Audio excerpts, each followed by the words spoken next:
Alright, so it's the day after the second ceremony. It's December 11, 2018. I'm talking low because it's not super early in the morning and I don't want anyone to hear me. Yesterday there were new people who came in. They are staying in the tambos next to me. Right now everybody's in the communal house eating lunch, but I still don't want anyone to hear me. But yeah, this is I feel like this is gonna be like a confessional. Yeah, Laura, you don't have to put this in video anywhere. Like, this is just for you. Talk to yourself, you know. I think it's important a lot of times. Last night was really rough. It forced me to see a side of myself that I didn't want to admit to myself. I already knew it was there. Something that me and Eddie talk about all the time. But I guess facing it on my own was really hard, and being forced to face it was really hard in ceremony, because like first ceremony was actually like a really amazing experience, you know, and getting my soul back and stuff. And I don't know, there's the word expect, I think, is starting to have different meaning for me, so I want to be more careful about using it. But yeah, I mean, getting my soul back, I think already kind of set the bar high for me in terms of like, okay, now that I have my soul back, things should be easier. And I already knew that they weren't going to be easier, but I couldn't help being like, well, maybe something amazing will happen. I hate even saying that out loud because it's stupid. I you know, tend to just want an easy out to stuff. I want to escape a lot of the time. And yeah, I wrote in my journal today, enthusiasm isn't enough, kid. That's what Mother Ayahuasca was trying to say to me last night. But yeah, so basically what happened is I didn't think that the medicine was even affecting me. In comparing it to the first ceremony, when things started kind of happening, I realize now that I have something to compare it to, that it happened pretty quick. There were a lot of kind of visual things that happened that were more apparent, having something to compare to. Matia just came looking for me to chat, but I'm not ready yet. I think I have a lot to think about right now and kind of get off my chest here. I think this will help a lot talking to you, which is me. But so, yeah, I didn't think the medicine was affecting me, and it started like, I was like really tired. I was like really super tired, and then I started feeling really sick. Nothing was really coming out, so they told me to drink more water. So I did, and at some point I still felt very sober. I just felt like sick, like I was at home with Eddie or something, like wanting to whine and complain about how sick I was feeling, because yeah, it just felt like a normal sickness, but not normal because it was almost worse. It was like deeper. And so eventually I was able to go to the bathroom. I wasn't sure if I needed to like shit or vomit, but I threw up a lot in the bucket, which is funny because, you know, I honestly, like, I haven't been eating that much here. It's been an adjustment for my stomach, and the food is like, it's very bland, and I think it's like too much for my stomach in a way, where my stomach like can't really take so much actual food. So I haven't been eating much, haven't had much of an appetite like which is why I just skipped out on lunch just now.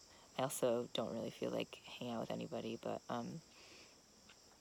yeah, so a lot came out that I vomited. I think it was some deep shit, made me realize some stuff. But it wasn't until the second time I vomited. So after the first time I vomited, I came back to the Maloka and I was still feeling really sick, but I didn't really have much left in me.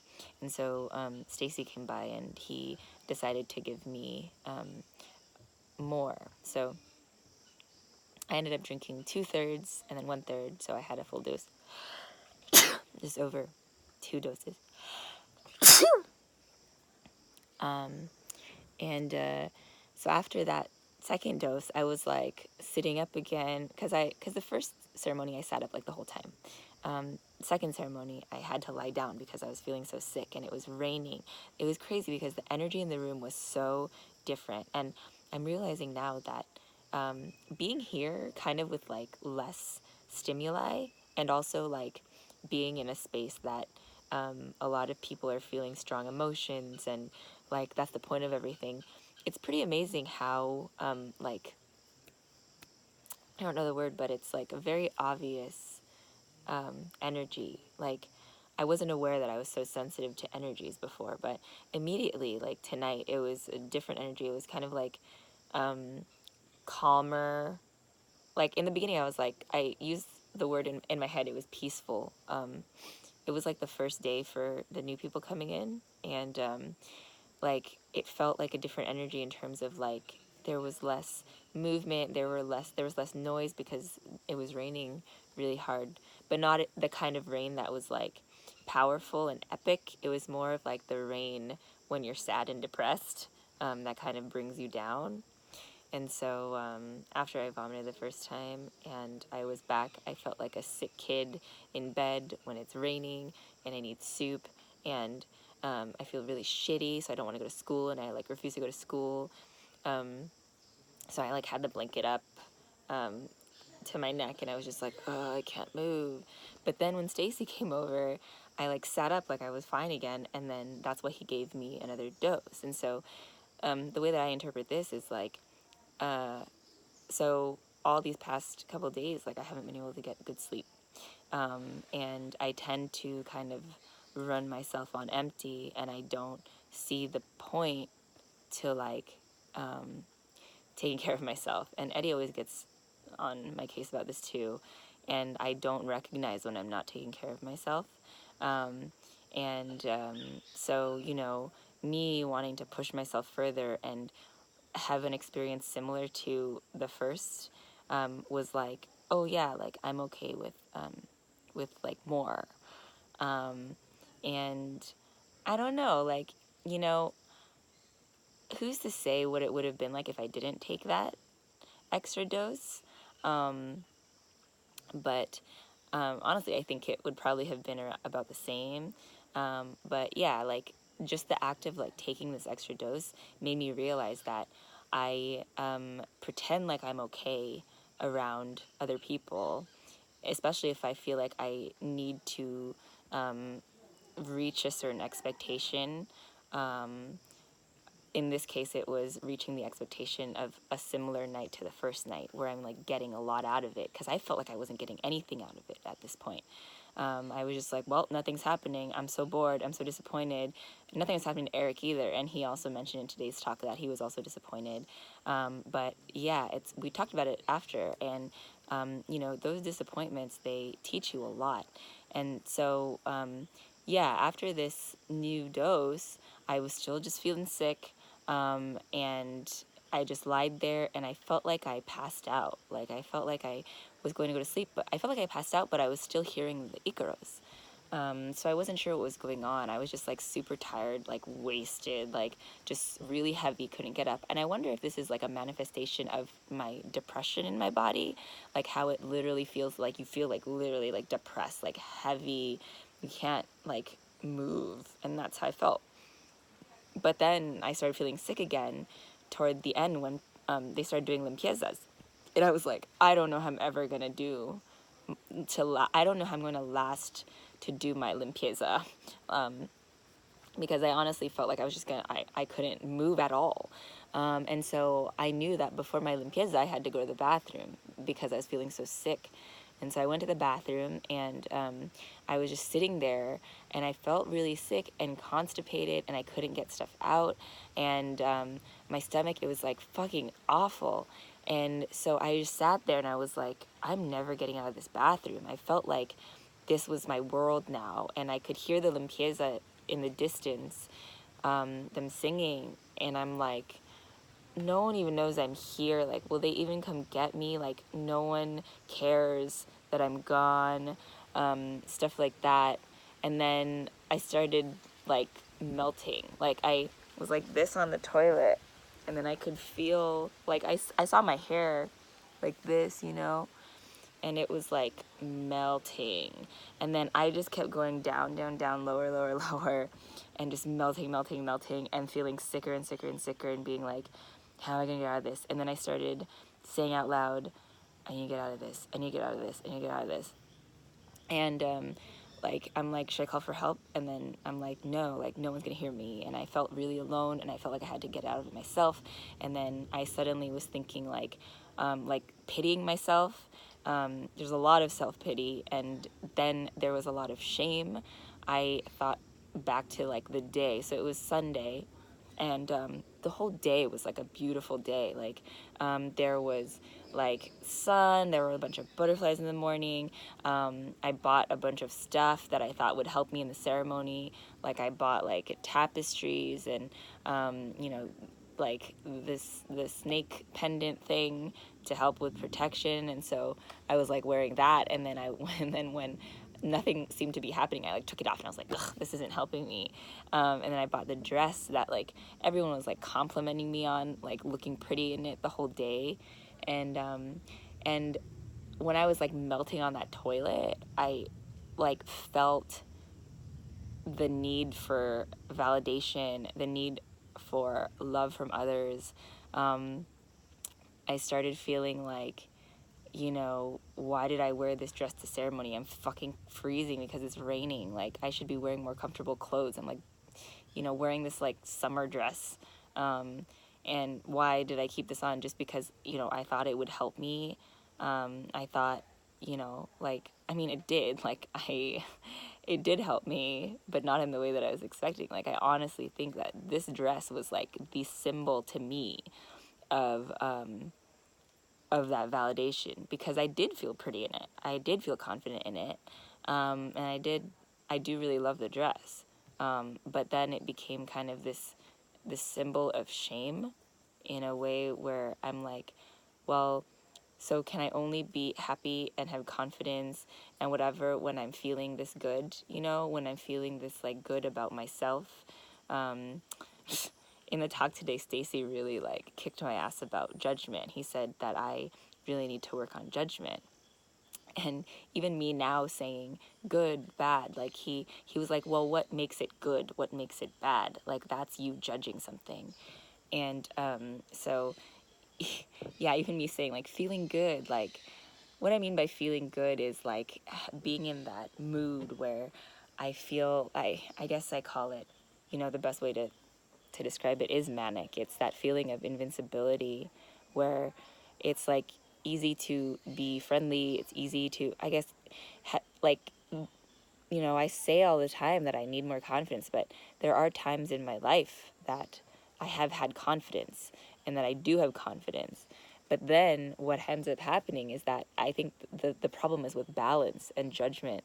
It's that, you know, the fact that I do feel these moments of being incredibly happy, incredibly confident and joyous and open and connected with everybody, that doesn't last, and I can't handle it when it changes. And honestly, like, it's all my doing. Talking to Eric after, we were talking about like how we're creators, and like, you know, Eric was saying like, you talk about having unrealistic expectations, but he says, it was really cute. He said that like he thinks that it's lovely to have unrealistic or high expectations. And I'm like, I don't think so, because then it just makes me want more and more and more. And he was like, no, like, because, you know, when you have high expectations, you're not putting those limits on yourself of what to dream.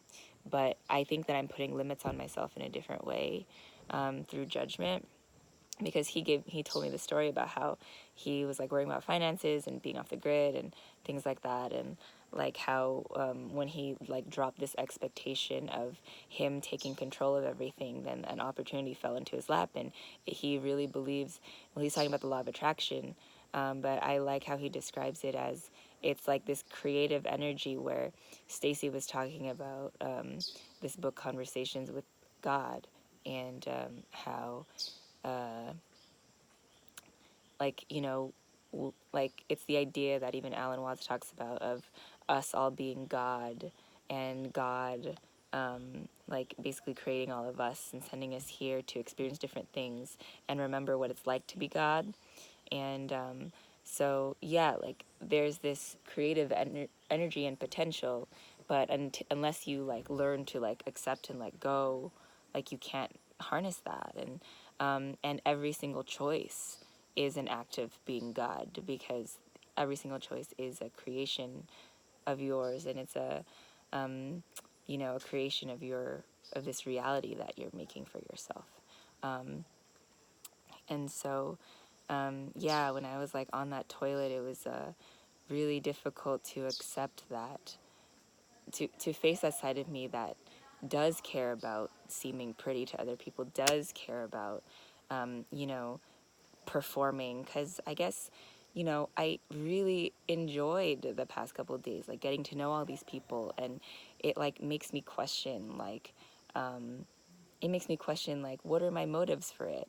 But at the time they seem very pure, they seem very genuine, you know, like it's like that is me. Like I love feeling connected to other people, and it isn't just because I want them to like me, it's because I want to know who they are and like see if I can help them in any way. But you know, when I get depressed and then I like look back at that and then I feel guilty about all of this time that I've spent talking to other people, I start questioning my motives more.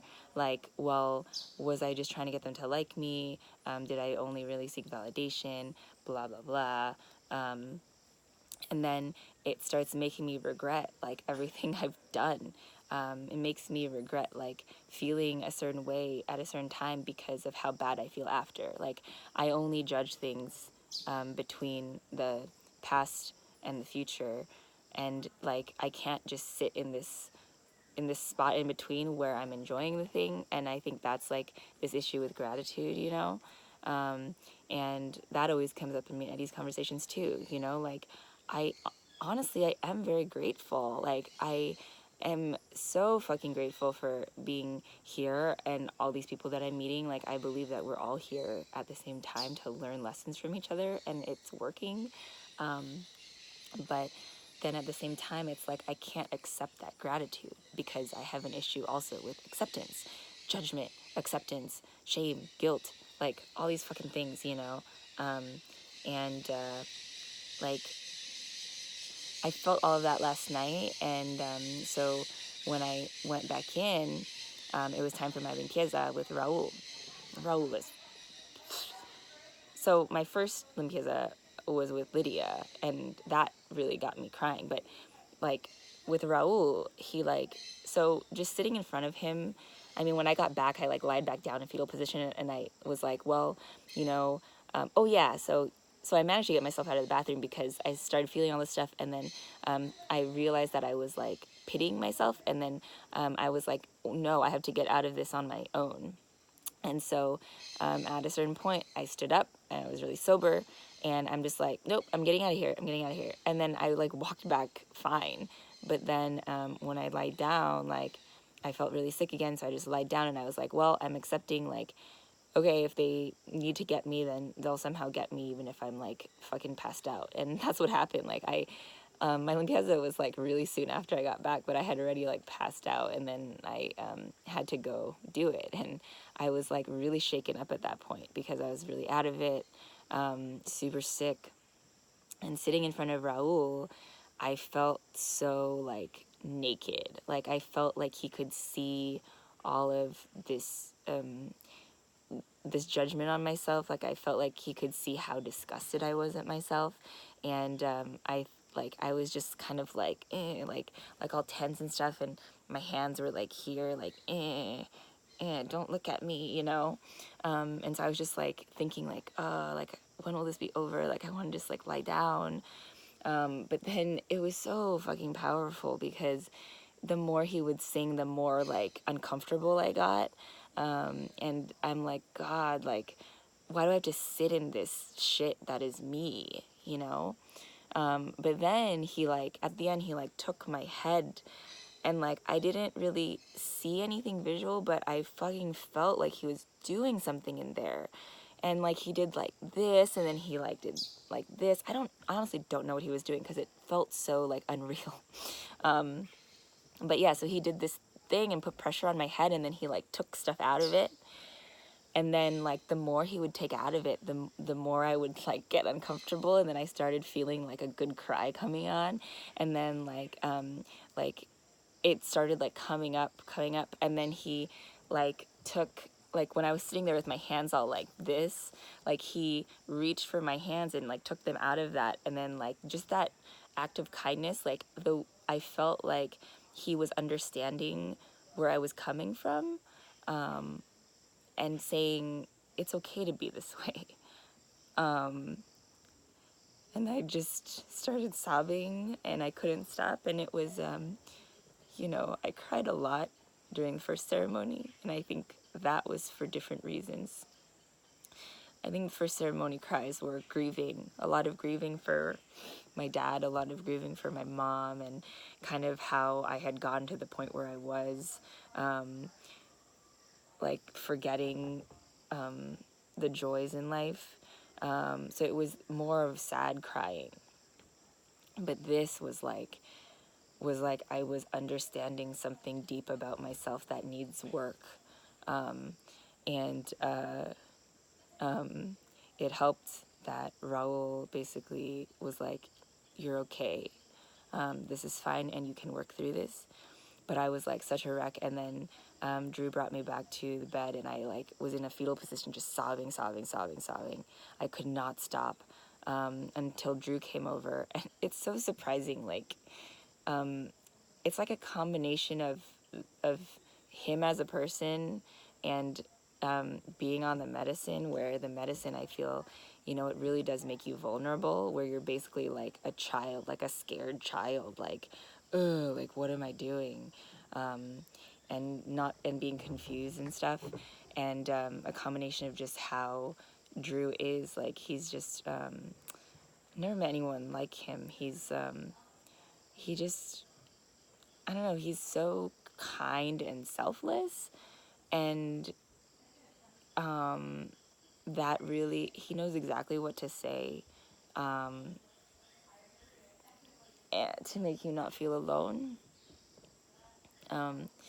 And so I was crying in a fetal position, and Drew came over, and he was like, are you okay, sweetheart? And I was like, no, I'm terrible. And he was like, why? And I was like crying, and he's like, is it just some sadness coming up? And I was like, no. She made me look at a part of myself that I didn't want to look at. And he was just like, oh yeah, she does that. He's like, are you okay though? And I was just like, I accept it. It's painful, but I accept it. And he was like, okay, good. And then after that, I stopped crying. And honestly, like, just him coming over and like saying that stuff, it was so simple. And that's why I feel like this thing, it's like I overcomplicate things so much in my head. And then me and Eddie always talk about things so much, to the point where it complicates it even further, because, this is why therapy helps, because, like, it's basically like a stranger coming in and just being able to be like very separated from the whole situation. I feel like this center, and God, like Drew especially, he is like a perfect therapist. Like, I wish there was a therapist in LA that was like Drew. It wasn't, I mean, maybe there are, but they're probably like fucking expensive. But, you know, like, he really just knows how to simplify things in the way where, like, I know that I'm overcomplicating it. But yeah, like, that takes someone who really knows and has been through shit and has, you know, and is also very intuitive. Like, yeah, it's weird. But yeah, he's always able to calm me down, and that makes me feel guilty. So,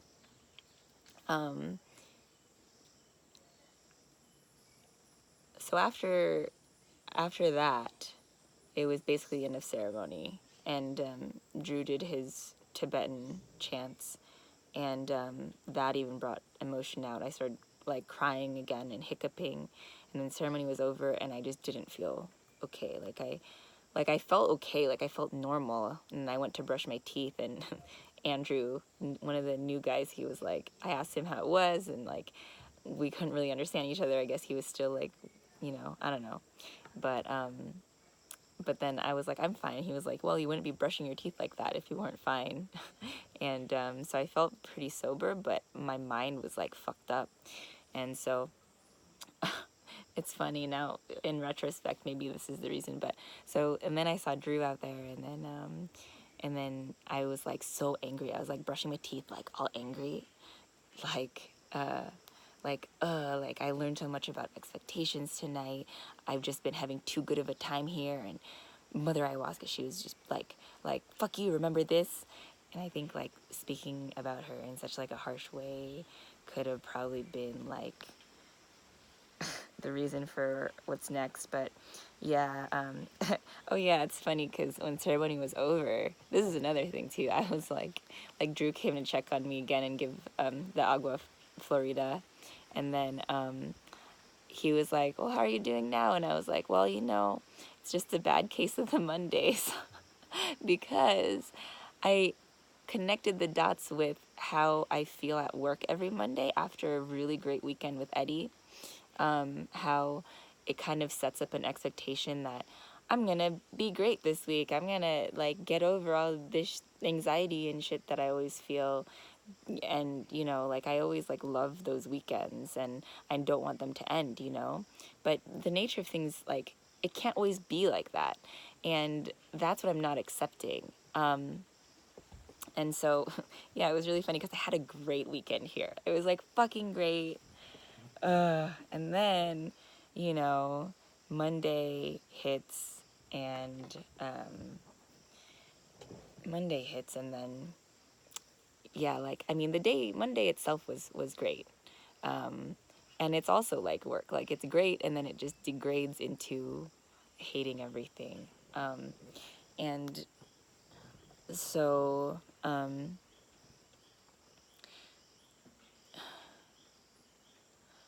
yeah, like I just thought it was so funny, like the lessons that she was teaching me, because everything is so layered, and that's why it takes so long to process, because the way that you're feeling, like I am really glad, you know, like Matya said something about how she feels like I really am self-aware.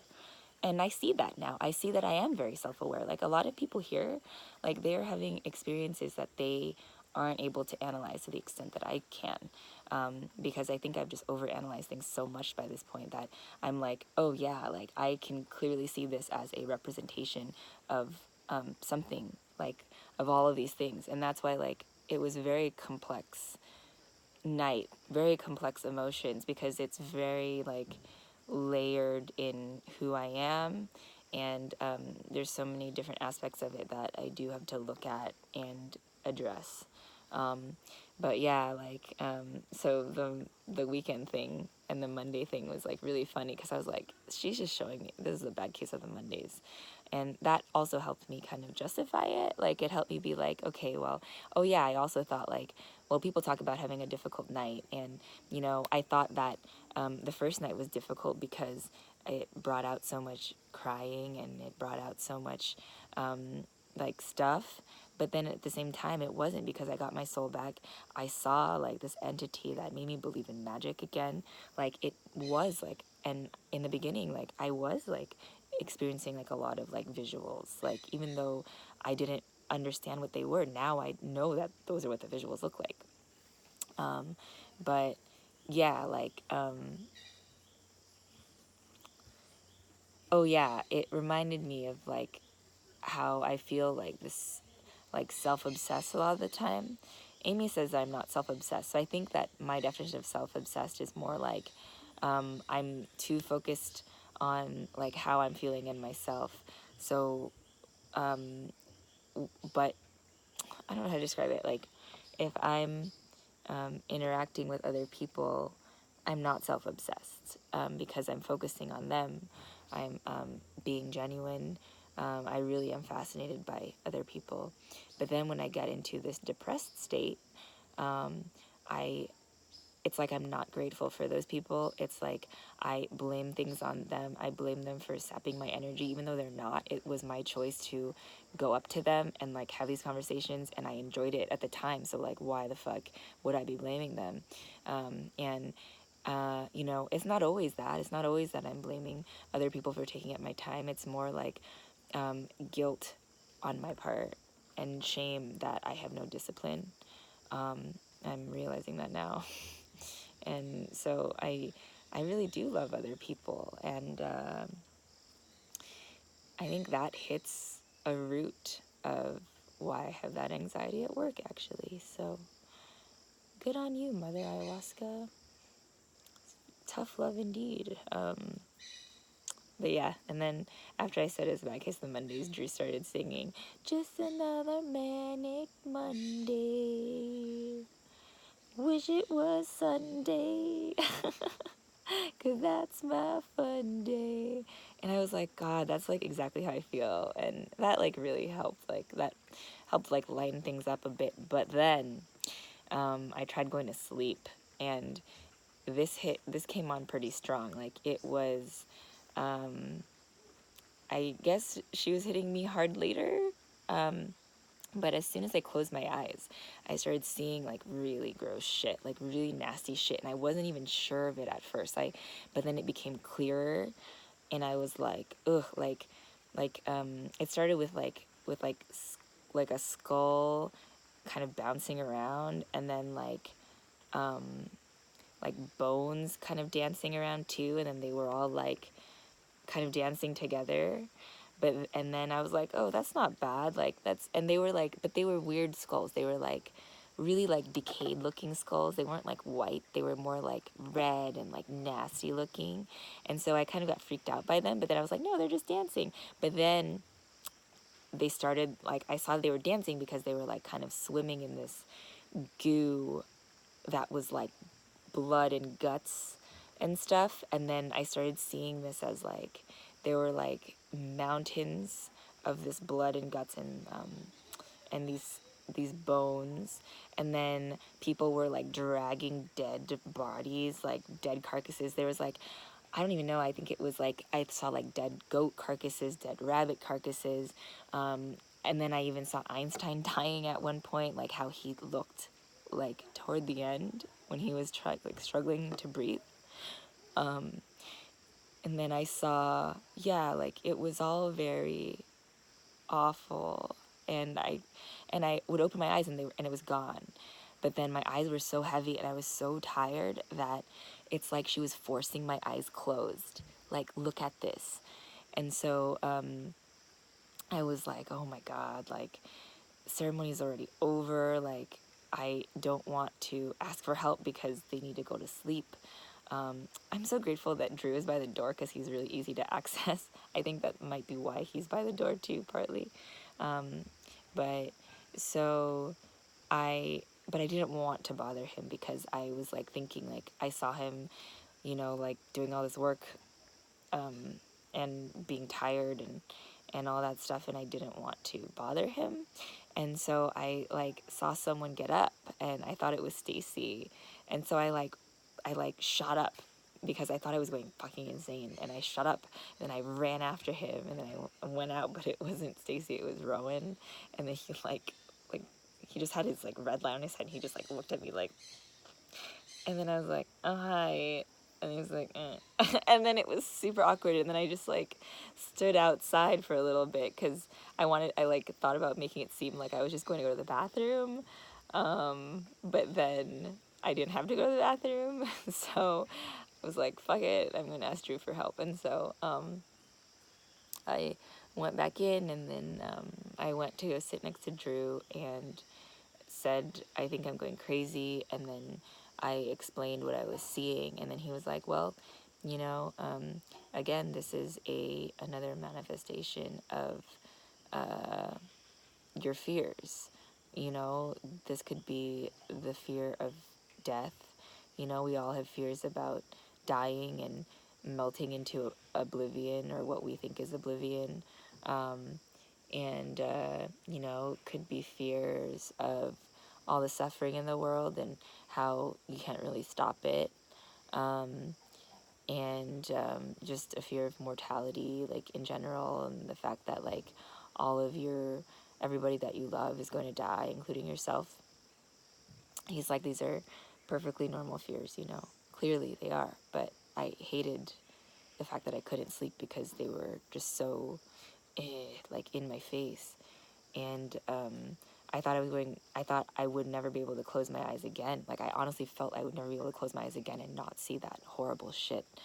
And so, you know, he was saying stuff like, you're not crazy. If anything, you're going sane, which I thought was really nice.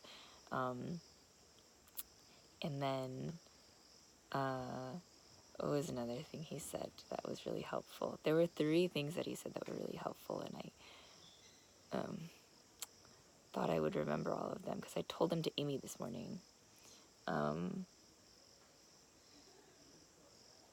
Okay, wait, I'm gonna stop this and then think.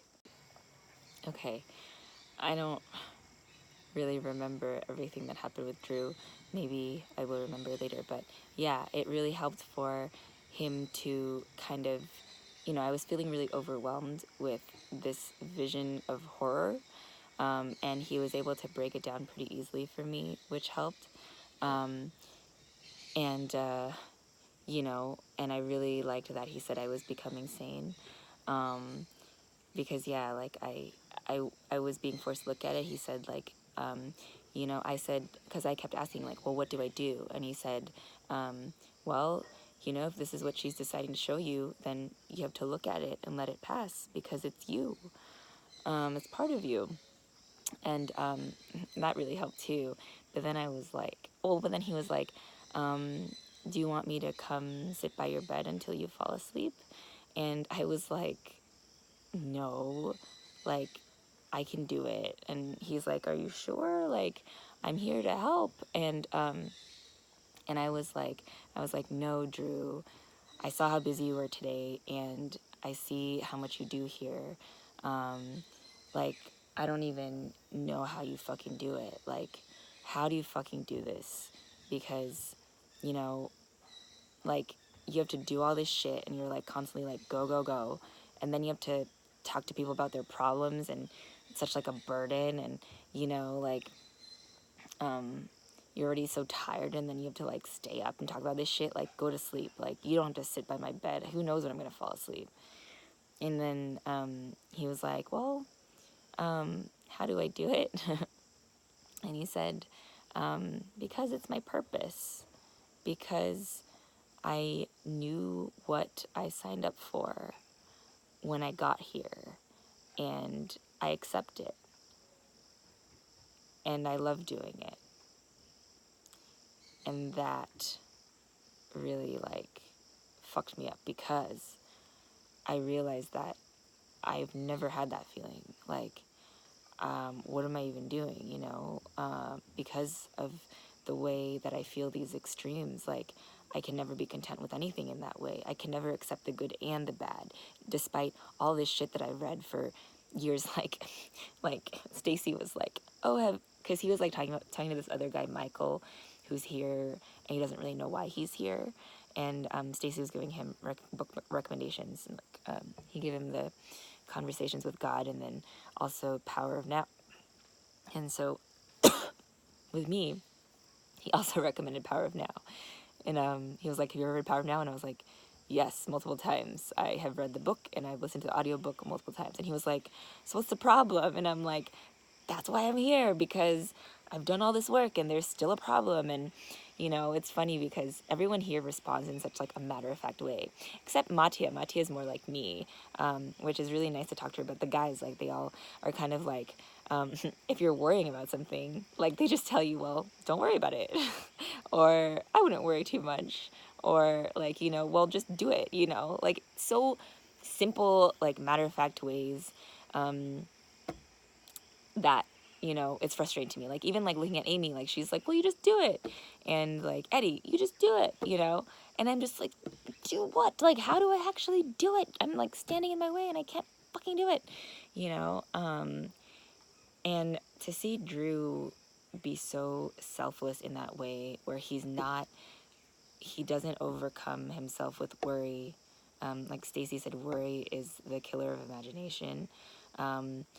Like, and imagination is the key to being a creator. Ooh, just made that connection. Because we are all creators, we are all God. And we have to create our own reality. But if you're worrying all the time and you're so negative, your reality just becomes negative. And so, yeah, to see Drew like this, and he doesn't even care about himself, it seems like it's all for us, you know, it's his job, and he loves doing it because he's helping people. And in the talk, something else important came up, like, you know, I was talking about how I feel guilty asking for help, and I still haven't overcome that fear of asking for help. And then Stacy was like, well, how do you feel when somebody asks you for help?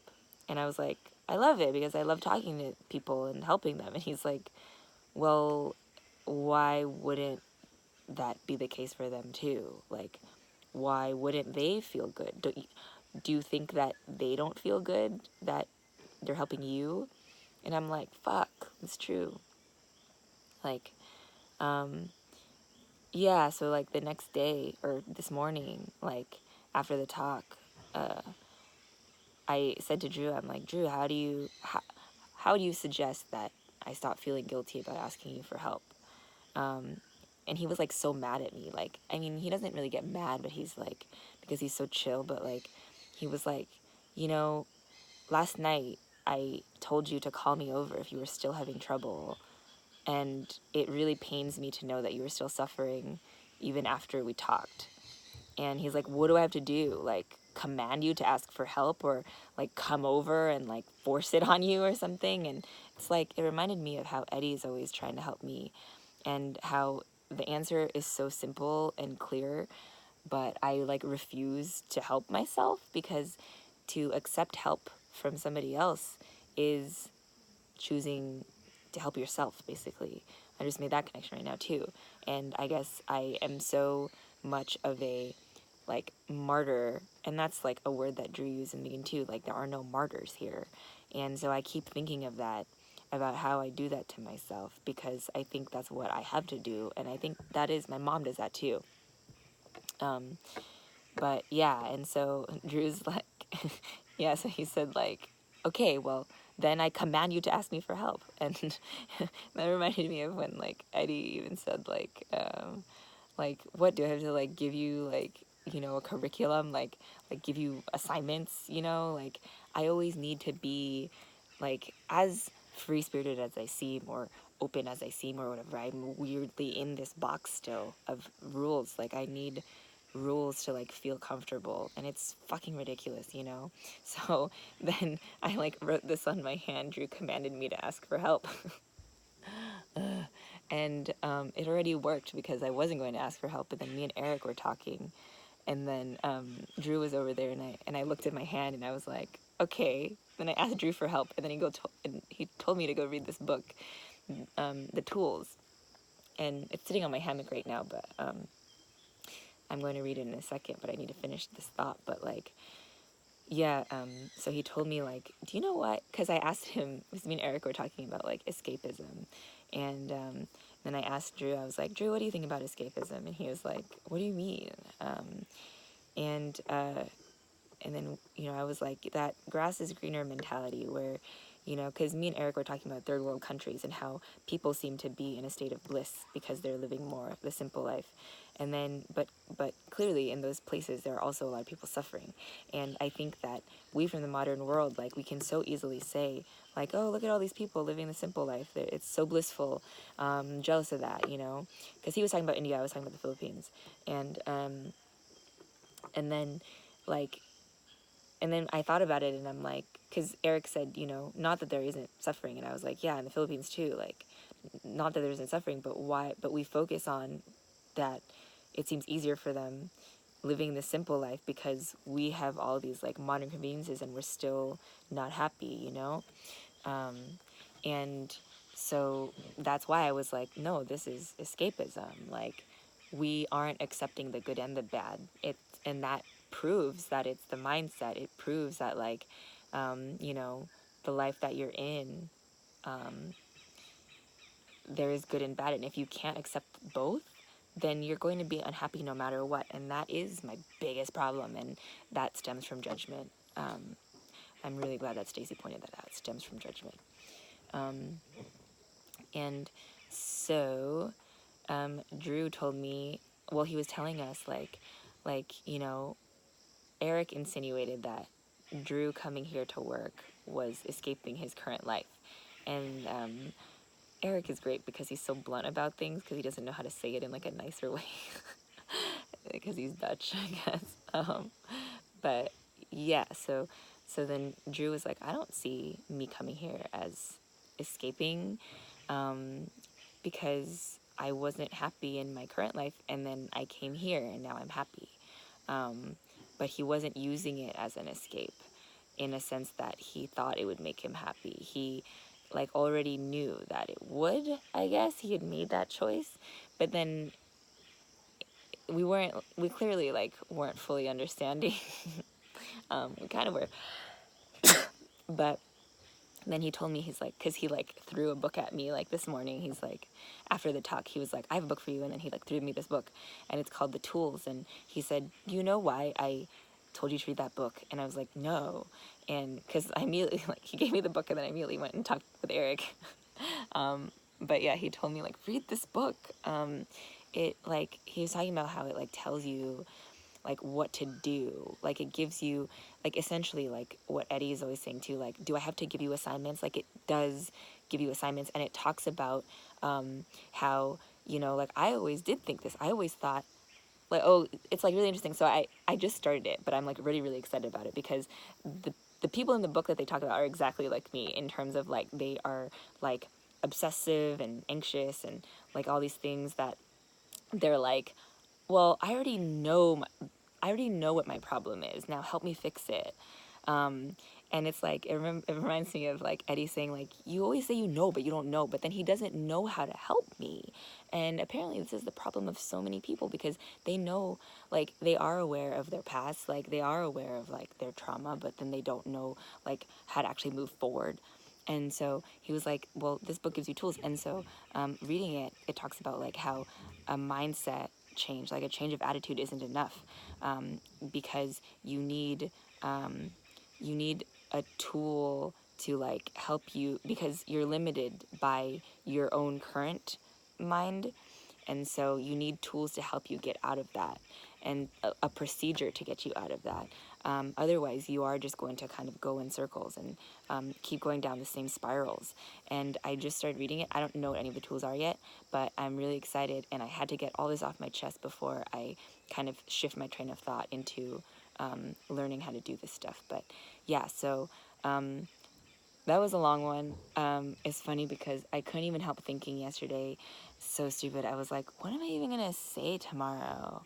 Like, if nothing even happens tonight, And I'm like, that's such a stupid...